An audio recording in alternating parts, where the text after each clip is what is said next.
मंजिल मिले ना मिले ये तो मुकद्दर की बात है, मंजिल मिले ना मिले ये तो मुकद्दर की बात है, हम कोशिश भी ना करें ये तो गलत बात है।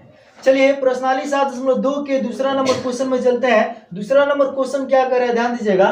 कर रहा है बिंदु 4 -1 और -2 -3 को जोड़ने वाले रेखाखंड को सम त्रिभाजित करने वाले बिंदुओं के निर्देशांक ज्ञात कीजिए। ध्यान दीजिएगा, सम द्विभाजित क्या होता है, सम त्रिभाजित क्या होता है, इस सब पर चर्चा इससे पहले वाले वीडियो में हम कर चुके हैं। ध्यान दीजिएगा, यहाँ पे ये जो बिंदु और ये बिंदु, इन दोनों बिंदुओं को जब मिलाएंगे तो एक रेखाखंड तैयार होगा और उस रेखाखंड को कोई दो बिंदु आ करके इससे समान 3 भाग में, ना सम त्रिभाजित करने वाले बिंदु, यानी कि जब समान 3 भाग में बांटेंगे, इसका मतलब है कि उस रेखाखंड पर कोई 2 बिंदु अलग से आया है जिसको 3 हिस्से में बांट दिया, लेकिन वो तीनों हिस्से क्या है, आपस में समान है। तो उस दोनों बिंदुओं का निर्देशांक बताना है कि इन दोनों बिंदुओं का निर्देशांक क्या है। तो मान लीजिए कि यह ए बिंदु है, यह बी बिंदु है, तो ए और बी को मिलाएंगे तो एक ए बी रेखाखंड तैयार हो जाएगा। उस ए बी रेखाखंड पर मान लीजिए कि पी और क्यू 2 बिंदु ऐसे हैं जो उस रेखाखंड ए बी को सम त्रिभाजित कर रहे हैं, यानी कि समान 3 भागों में बांट रहे हैं। तो उस पी और क्यू का मुझे क्या करना होगा, निर्देशांक निकालना होगा, यानी कि एक्स और वाई का मान निकालना होगा। तो चलिए इस प्रश्न को बोर्ड पर बनाकर आपको दिखाते हैं कि कैसे बनेगा।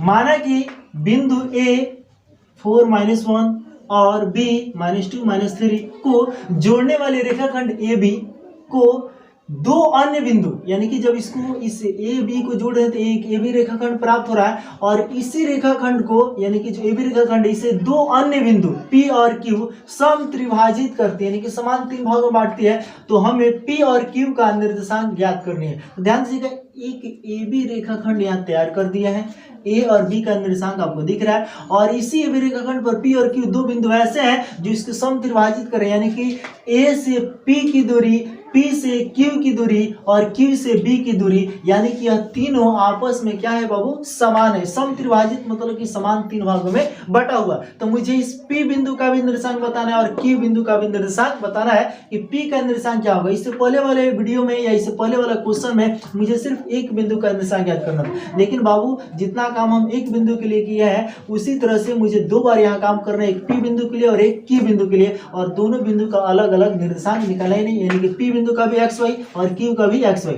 थोड़ा सा पहले वीडियो से या पहले वाले क्वेश्चन से थोड़ा सा दुगुना काम करना है, बाकी कुछ नहीं है। और दोनों बिंदु का निर्देशांक निकाल के आंसर लिख दीजिए, बात करता हूँ, ठीक है। तो चलिए हम पहले पी बिंदु का निर्देशांक निकालने के लिए चलते हैं।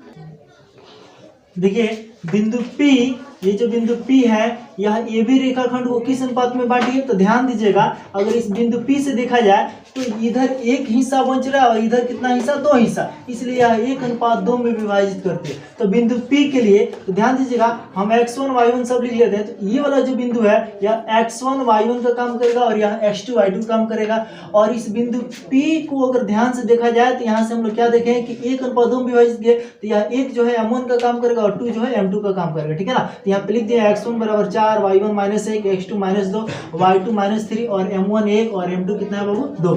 तो हम x यानी कि बिंदु P से चले हैं तो इसका x निकालेंगे, फिर y निकालेंगे। तो x निकालने का फॉर्मूला आप सबको पता है कि m1 × x2 + m2 × x1 बटा m1 + m2। तो m1 का मान कितना है, तो 1 गुना x2 का मान कितना कर रहा है, तो -2, तो -2 लिखें प्लस, और m2 का मान कितना है 2 गुना, और x1 का काम कितना कर रहा है 4, और यहाँ पे m1 + m2 यानी 1 + 2, तो 1 - 2 में गुना करके क्या होगा -2, और 2 और 4 को गुना करके कितना होगा बाबू 8, और 8 में से 2 घटेगा तो क्या बचेगा 6/3 घटेगा तो क्या होगा 2, ठीक है ना। x का वैल्यू निकल गया, क्या निकला 2। और y निकालने की कोशिश करें, फॉर्मूला यहाँ लिखा हुआ है। तो m1 का काम क्या कर रहा है 1 गुना, y2 का मान कितना है -3, तो -3 लिखें प्लस, m2 कितना है 2 गुना, y1 कौन है बाबू -1, तो -1 लिखें बटा m1 + m2 1 + 2। तो यहाँ पे गुना करें क्या होगा, प्लस माइनस माइनस और 3 एकम 3 हो गया, और यहाँ पे प्लस माइनस माइनस हो गया और 2 में 1 से तो 2 हो गया, ठीक है ना। यहाँ -3 -2 हो गया, तो -3 - 2 कितना होगा -5/3।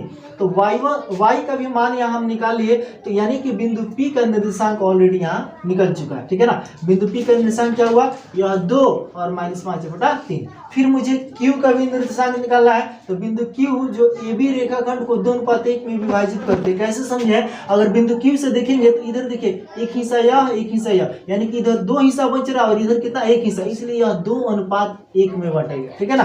तो यह 2:1 में विभाजित करती है। तो बिंदु Q के लिए x1 का काम कितना कर रहा है, ये 4, y1 ये हो गया, फिर यह x2 y2, और यहाँ पे जो हमारा m1 m2 है तो क्या होगा, यह m1 और यह m2, m1 हो गया 2 और m2 हो गया 1।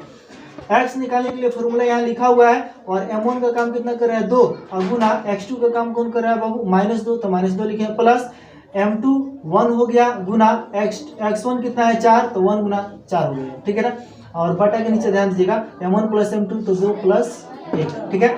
यहाँ गुना करेंगे तो माइनस प्लस क्या हो गया, माइनस, और 2 दूना 4, यहाँ पे 4 एकम 4 हो गया। ठीक है ना? तो -4 + 4 दोनों जुड़ेगा तो 0 होगा ना बाबू, और बटा के नीचे क्या हो गया 3, तो 0 में 3 से भाग करें तो क्या होगा, 0 ही होगा। ये सब आप लोग जानते हैं। y निकालने के लिए फॉर्मूला वही लगा हुआ है। ठीक है ना? m1 y2 + m2 y1 बटा m1 + m2। यहाँ पे ध्यान दीजिएगा, m1 का काम 2 कर रहा है, गुना y2 कितना है, तो y2 हमारा -3, तो -3 लिखे हैं, प्लस m2 कितना है 1, गुना y1 कितना है -1, तो -1 लिखे हैं, बटा के नीचे 2 + 1 हो गया।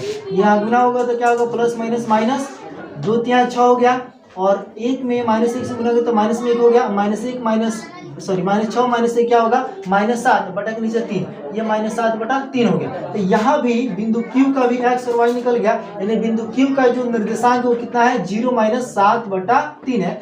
अतः दोनों बिंदुओं का, चूंकि मुझे इन्हीं दोनों बिंदु का निर्देशांक निकालना था जो इस AB रेखाखंड को या इस रेखाखंड को समत्रिभाजित करती थी, यानी कि समान 3 भागों में बांटती थी। तो इन दोनों बिंदु का जो निर्देशांक है, एक का है 2 - 5 बटा 3 और एक का हो गया 0 - 7 बटा 3।